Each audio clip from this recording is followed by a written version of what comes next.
Hi my friends, my name is Ari. Welcome to my very first video here on my YouTube channel, and I'm so happy to have you guys here if you guys are joining me today. Today, as you guys can tell, it is my January reading wrap up, and I'm so excited to go ahead and share it with you guys for the month of January. Now the month of January, thank God it was over, that it's over, we survived. And I wanted to go ahead and share with you guys the books that helped me escape reality for a little bit during the month of January. So grab a cozy drink, grab your snacks, and let's go ahead and get into it, okay? So for the month of January, I feel like I did a whole, full circle moment, because when I started reading 2 years ago, I picked up Anna Huang's Twisted series to start off, and this year I also started with Anna Huang. I started with The Defender by Anna Huang, and let's just say I ate this book up in like a week, okay? This was a 5-star read for me. I absolutely loved it. So let me tell you why I loved it, okay? First of all, I did read The Striker already. It was one of my very favorite books from Anna Huang's in the Gods of the Game series, because of course it was the first book and I loved it. But then when I read The Defender, I was like, wait a minute, this is so much better than the first book. So with that being said, I did rate it a 5-star. Now, I give out 5 stars like they're candies, so you're probably gonna see a lot of 5 stars in this video, but please hear me out, okay? So in this book, you are introduced to Vincent Dubois, and of course, you also have Scarlett Armstrong. It is a forbidden romance technically, because of course he's a player, he is a football player, and Brooklyn is the daughter of the coach. So forbidden romance, they cannot be together, okay? The dad is not gonna allow it. That's just wrong. She's also a nutritionist, so she works for the team and she just can't get involved that way, right? Well, then you have, of course, the forced proximity that comes from obviously Vincent having a stalker. Without giving away too much, he has a stalker. He's kind of forced to be very much close to Brooklyn, and they ended up creating these feelings that, they didn't see coming. And then of course you have the whole enemies to lovers trope, which is one of my favorites. And they are friends from the same circle. So Vincent's sister is Brooklyn's best friend, and they are in the same group of friends, same circle, quite often. So they don't really get along. She thinks he's full of himself and the whole shebang. She's really not into this guy whatsoever, or so she thinks, right? But honestly, this was super sweet. Once you really get into it, it's super sweet. Obviously, Brooklyn has her background with her family. She didn't really grow up close with them or anything like that. So she really has this weird bond with both parents that Vincent kind of gets a closer view at. And then you have Brooklyn, who also gets to see into Vincent's life a little bit closely, and she realizes that there's a lot more to him than just him being a superstar football player and all of that. So, and all the things that come with being, of course, a football player, right? So for me, honestly, that was a really good that was a really good book, and it was so easy to read, so light. I had a really good time reading it. Vincent can also be super funny, and so is Brooklyn. Like, honestly, they had really good chemistry, in my opinion. I think they did have great chemistry, especially because they already kind of had that banter in the beginning going on, and it doesn't all go away. They still kind of, you know, are very competitive with each other, which is really sweet to see throughout the book. And of course, you get a little bit of Scarlet and which is Vincent's sister from the previous book in here, and it's just, you know, they're interconnected series, so it's a really good way to get into it. I personally, like I said, I enjoyed it a lot, but there were some people that are just not really feeling this series. In my opinion, I think it's a really light and good series. Again, just my personal opinion though, I am a big fan of Anna Huang, so for me, it's a 5-star. And then things took a turn, and they did not take a turn for the best, to be honest. I had a really hard time with this next book because I thought, going into it, I was like, okay, I've read the other books, I've read the rest of the series going backwards, I've absolutely loved it, and I feel like it really is my vibe. Like, I was really vibing with it, and I was really looking forward to this book specifically because the last book kind of left us in a really intense cliffhanger.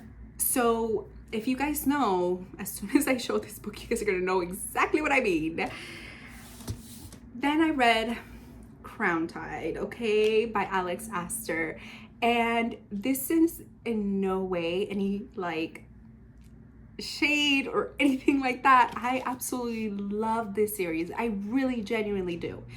But this book in itself, on its own, it was a no for me. I ended up deciding not to give it a rating because I just don't feel like I know where to rate it. I did not DNF it, but I also didn't like it. Not because of the story, because again, the rest of the books are amazing. I've had such a great time reading them, and I really have enjoyed the series in itself. What I didn't like was this book. If you guys know, and you guys have read the other books, you guys know that it kind of left off on a cliffhanger with Isla having to choose between Graham and Oro. And I was really looking forward to this book because I was like, wait, how is she gonna pick? This is crazy. Like, you know, who is she gonna pick? Like, it really kept me wondering, and I was looking forward to this book so much. And once I started reading it, the story continued obviously from the previous book, which was amazing. But then you start to get to about halfway through the book, and you kind of start to see these, like, it's just where it starts to not go so well, basically, in my opinion. I think it starts like, literally, it starts to drag on. And I'm not saying that that's a bad thing. In some cases, it works. And in this case, I just don't think it's working out. I feel like it's getting dragged on way too much on the whole, who do I choose? The whole plot thing is just, it's getting a little, there was a plot twist in there that I did not see coming whatsoever. And to be honest, I was not a fan of it. It just kind of, it almost feels like the book is restarting all over again. And I'm just like, wait, was that really necessary? So I wasn't vibing with it. I think it's getting dragged on way too much. Again, sometimes it works in some books when you can expand more on the story or the plot and it works. And then there's books like this or series like this where it's like, okay, this could have been the last book easily and it could have been wrapped up beautifully, but now you're just dragging it on and it's not it. Like it loses its effect of on the reader where you're like intrigued. Now you're just kind of like, what the heck is going on? Like it just doesn't feel the same anymore. And that's how I feel like it made me feel. Like it was just kind of like, okay, now it's getting dragged on for no reason and I'm just not vibing with it, you know what I mean? So I didn't rate this one, but again, I just was not a fan. And again, nothing against Alex Aster, because in whole, I do love the series, just not this one. I think she could have wrapped it up, and that's just my opinion. My opinion, let's emphasize. This one was just not it for me. But then, I did something that I also did not think I was going to be doing. And I decided to have my husband pick out my next book after Crowntide. And I brought him in here. I showed him up, showed him what my TBR was looking like on my shelves. Because I do have a ton of unread books, even though my shelves still look a little empty. But I do have a lot of unread books that I haven't had, or just simply just bought so many and then I'm catching up basically, okay? But technically he picked out this next book, and this next book had been on my shelf for about a year because I had bought it actually around this time, entering February, because I was like, hey, you know what? I need a good February Valentine vibe book that I'm gonna eat up and I'm gonna love, right? In the spirit of Valentine's Day, or simply just the month of February. And then I buy the book and I never get to it. Because then I got into Fourth Wing and I got buried literally in Bezgayeth and I refused to leave. So I didn't get to it until a whole year later. I finally read My Funny Demon Valentine, and I am just gonna say, babe, this was a 5-star read, okay? This was exactly a 5-star read for me. This was exactly what I needed after reading the disaster that was Crowntide for me. Because I've read like paranormal books before with the paranormal trope in there. But it was like a vampire succubus type of romance. And this was my first like demon angel romance. And I was wondering why I had never read it before, because I was like, I was missing out on all this. Like, I was genuinely missing out on all this. Like, you're telling me that I was missing out on all this and nobody told me anything? So, sorry, the light is crazy flashing on me. Anyway, so I have My Funny Demon Valentine as a 5-star rating because honestly, this was such a good time, you guys. This genuinely was so funny. I was cracking up the whole freaking time. I was legit cracking up. I was like, who would have known that demons could be so funny? Genuinely hilarious.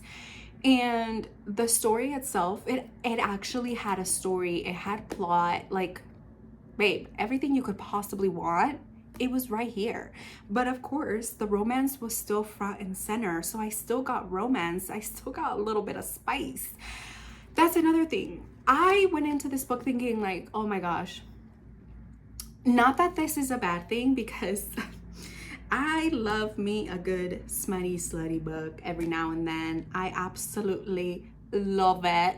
I will devour it, okay? But this was not that. This was very lightly spiced. In my opinion, this was very lightly spiced, which I think was like, honestly, very different from most of the books I've read, I feel like, because lately I have been reading a lot of dark romance.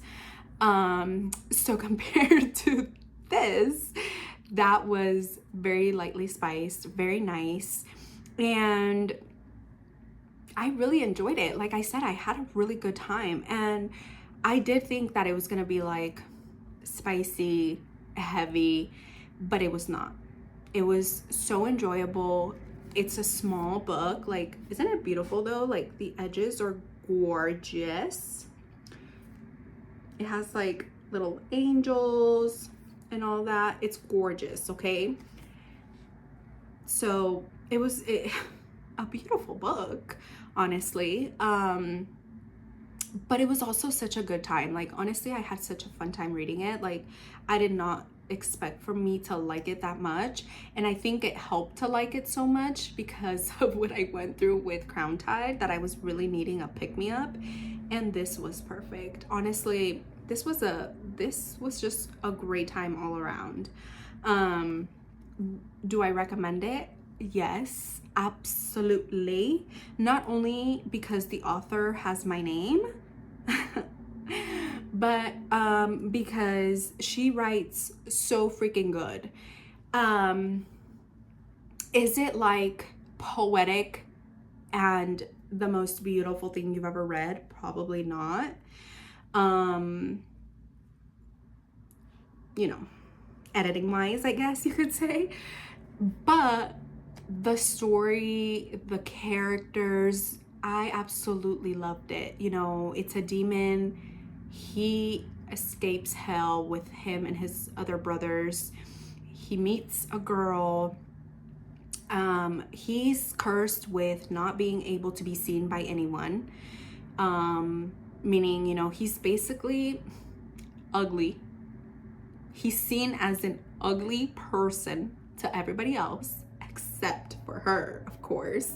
She has a gift that she's able to see through the curse, and she sees him and he's like, holy moly, that man is fine, okay? That man is good looking, that man is handsome, that man is the most beautiful thing I have ever seen.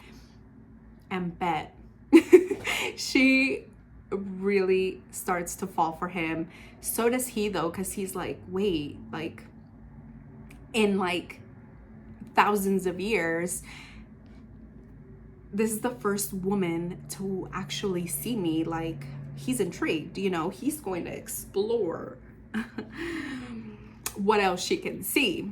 So with that being said, like it's the romance is still front and center. Like, you don't lose the romance, and that is what a romance book is, obviously.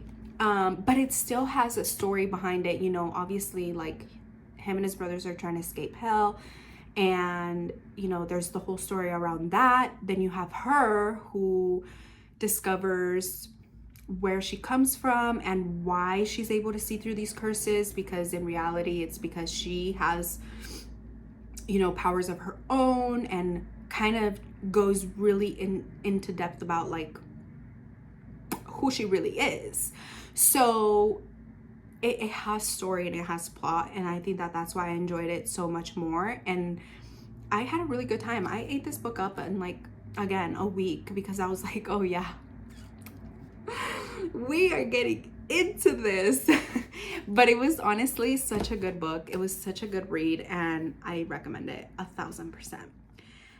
So then, moving on from that, once I finished my Funny Demon Valentine, I was like, you know what? I'm gonna make this my husband's full-time job. Even though he already has a full-time job, I'm going to have him pick again my next book. And he delivered. He delivers every time, okay? He delivered once again. And it was so funny because when he picked this book out, he was like, it's just sexual, so I picked it. I was like, you do realize that that's like most of my books, right? But anyway, he did a really good job picking out my Funny Demon Valentine. So I was like, why not do it again? Show me what you got. So he did, and he ended up picking Sweet Venom. Now, Sweet Venom is a book that I had just recently bought when it came out, and I've had it on my shelf, and again, didn't get to it because I believe around the same time is when Brimstone came out, and then I think Crowntide. I got all these new releases around the same time that I got Sweet Venom, and then I read the other ones, and then this one was still kind of there. So I was planning on reading it because, of course, I read Beautiful Venom and I loved it, okay? And I will read the newspaper if it's written by Rina Kent. I will say that, okay? I will read the freaking newspaper if it's written by Rina Kent because she is my favorite. She is absolutely my favorite. I love her books. There is not a book that I have read that I did not love. Sue me if you might. Sue me if you will, okay?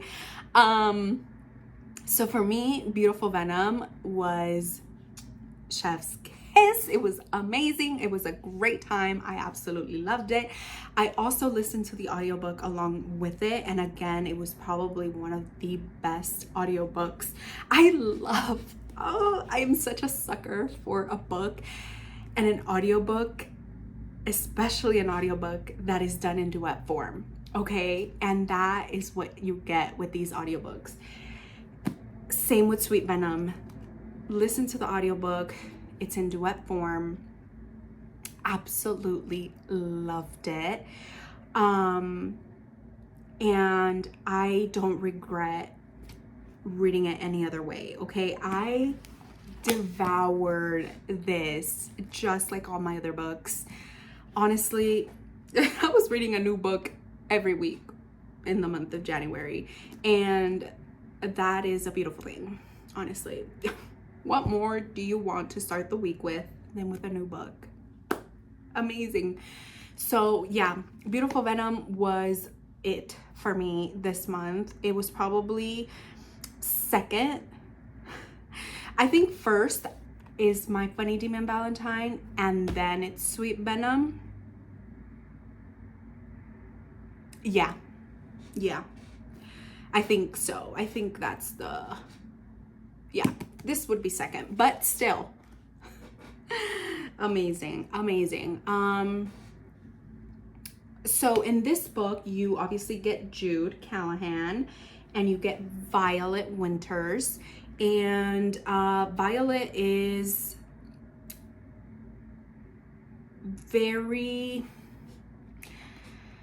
I love the representation in this book with mental health, especially on Violet's end.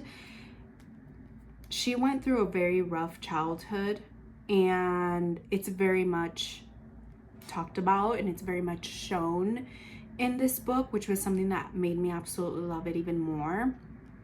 And Violet gets a little dark. She gets pretty dark in the book with certain mental health challenges that she goes through, even with Jude. You know, if you've read it, you know that she's very accepting of basically her life being taken away, you know, and that kind of throws Jude off through a loop because he's like, what? Babe, are you okay? Because nobody is that accepting of something like that. And she's like, well, I am, you know, I've already been through enough. What more can you do to me? You know what I mean? She is a struggling character for sure, and I think that that's something that absolutely made me love Violet even more. So these characters, in all honesty, I feel like compared to a lot of them, I'm gonna compare it to Beautiful Venom. I think compared to Beautiful Venom, it is a little bit darker, and it's more expressive of certain mental health issues. So this was amazing. Jude is starts off as your typical stalker who, you know, ends up falling in love, and that is beautiful. So that, you know, and then of course, you know, they're enemies to lovers, stalking, and all of that. So of course, then her sister starts dating his best friend Kane, and so they have that whole dynamic, and they're kind of forced to see each other, you know, because now her sister's dating Kane and all of that. So he's kind of like, because of his family ties, he has to stay away from her, and it's hard for him to stay away from her. Obviously, he sees her everywhere. All he wants to do is be with her. And then of course she's also like constantly thinking about him and all these things, and it's so great. And then you know, but then you also have a lighter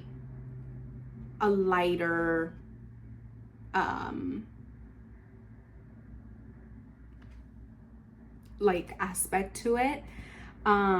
There's a character in here that actually his next book is actually gonna be also part of the series,